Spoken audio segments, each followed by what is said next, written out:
Being a golf professional is really interesting because I was never thought this is where I would be in life.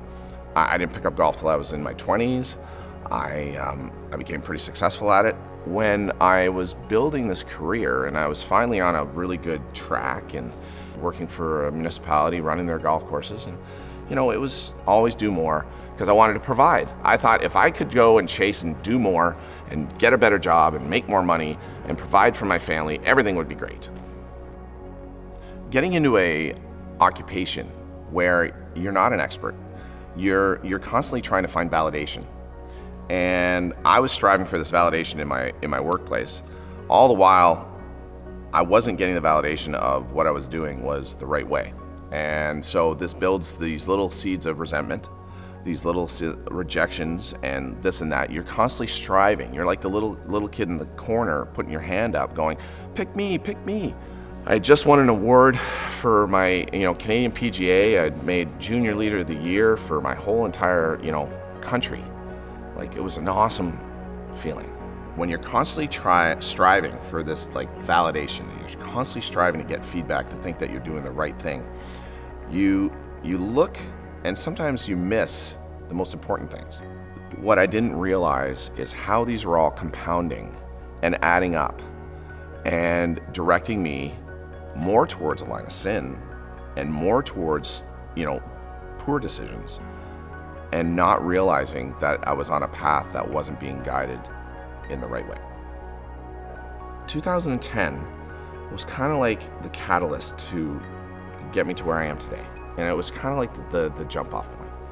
And I left that really secure job and took a job that I wanted. I wanted it because I wanted to feel like I would accomplish something. I was so striving for that feeling that somebody wanted me, right? And that I was like, they wanted me because I was one of the best. So I get this job. It's paying me the most amount of money I've ever seen. I've got a car. I feel very accomplished. Almost like you feel like you're on top of the world, right? What I didn't realize is that these people's intentions were actually all on the side of deception. 54 days in after leaving this very secure job, they actually pulled me into a meeting and sent me packing. Dropped me on my doorstep with everything I had from my office and put somebody else in, and I was devastated. And because I had been paying too much attention to myself, I didn't have any help. And what could I always do? I could always teach golf. So that's what I did. And it was interesting because teaching golf gave me a salvation, so to speak, because all these people needed me. I thought that was making me build myself back up. The massive rejection of this job and devastation of in my industry being looked upon as someone who got screwed over, so to speak, and always thought that I was a good guy. But that rejection just absolutely compounded my rejection and the resentment I had. It didn't go well at home. That wasn't made well because now all of a sudden I'm the rock, I'm the provider, and now I've got nothing. And so guilt, things that just really start weighing on you. And I didn't have an out. So, growing up in the United Church, as my mom was a Sunday school teacher, she was my inspiration. She was my champion, but then she was taken away from me at such a young age. I was in the middle of, Christmas break in college, and then she was gone. But I just dove right back into my college way and played basketball and surrounded myself with that. And I didn't have anybody to guide me once I finished college into where I wanted to go. I was kind of left my own to figure out my path. Very muddled and I was just very much lost. Like, the path was almost like I was going around circles and I wasn't really going in any direction. Again, throughout this time, there would be thoughts and little intermittents with my family saying, hey, you want to go to church? And we never would get to it. The thing is, I was still so lost. And I was still the only person driving this ship. But I had no idea how to find my way. And then finally, it happened. So I'm in my winter academy, and my members would come in and hit balls, and I often chatted them up, and this one member comes in, and I'm talking to him. His name's Kev, and we're talking about his golf swing, and then we just start some small talk, and it turns out we have this mutual basketball affiliation, and we know a few of the same people, and we start talking a little bit more, and I find out he's a pastor, and I was like, oh, I've never really actually had a chance to talk to a pastor. And I knew that I had some problems. I could feel the weight, and I could just sense something from this member who I'd only interacted with a little bit before, that there was something more. It was like there was, it honestly and truly, I was feeling a pull from him, and I could just open up and talk to him about why I felt so lost. I started to get into a little bit about how I was feeling and some of my story, and I think he sensed that something was wrong, but other people showed up, and it was kind of segmented. And then like 2 hours later, I called him and I said, could you come back to the academy? I need somebody to talk to. When I called him, it was just because I had no other place to go. I had no other thought. I just said, I had this stuff just weighing on me that I had to figure out why. Why did I feel so confused? And we talked for an hour and a half, and I tell you, my emotions came out.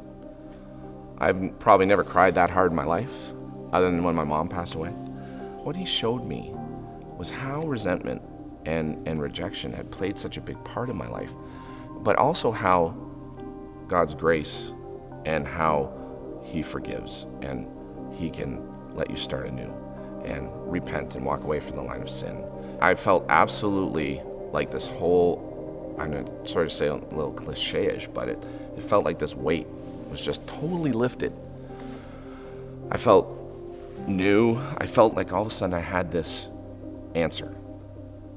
I had an answer, and I just felt completely awashed in a whole new me. I think all along, looking back, I think God was sitting there and directing me through this to the point where God finally showed up and said, I'm here.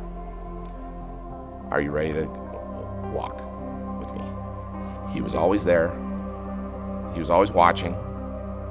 But I hadn't said, Jesus, help me. Sure, you pull aside at times and you ask for help and you say, never going to do this again. But he finally was there and present. The minute he showed me how much he loved me and how much he cared, and he totally forgives me for all of my sins and all of the things that have gone on, I was so easily for me to just let all the resentment go. And why? Because God's love and his forgiveness was all I needed. Back then, when this first happened, I remember saying to him, I don't like who I am. I really don't like who I am. And it was about 8 months later, we were having lunch. I said to him, Kev, I really like who I am. And that was a pretty good thing to think, that this relationship with God had allowed me to become really like myself. He said to me, just be patient, follow this path, and you will have everything you want. And it was so amazing to see that I had the relationship with my wife that I've always wanted, the relationship with my kids, and felt loved and admired the relationship with God and church and consistency and praying. It just washed over me so much, and the evidence was right there. So how can you not find solace and everything you need if you find, you let God into your life and let him be your compass? It gives you purpose. It gives you a really profound sense of peace and love. It hasn't been without hard work. Like, don't get me wrong, this isn't something that is just like, wow, all of a sudden now I have a relationship with God, everything's great. That was easy, exactly. Yeah, where's my easy button, right? There's been a couple things that Kev and I really keyed on. And those keys are very prevalent in my life. Based on the fact of all that rejection, I was always trying to build up my image.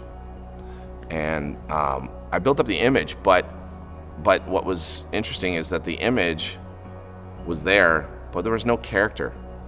Character was not even present. So where I was trying to build up in work and kind of been knocked down and feeling like I wasn't worth anything, I built this image back up, but it was just hollow. And so Kev, said to me, Dougie, character over image. How can you go wrong? If you have good character, you don't have to worry about your image. And that right there is the absolute perfect example of how to lead a righteous, God-involved life that keeps you focused every time. I am actually so proud to, tell people that I have a relationship with God. It's been 2 years, but it's gone by in the bat of an eye, but it's been an amazing 2 years because so much has happened. If this is what's happened in 2 years, what's going to happen in 20?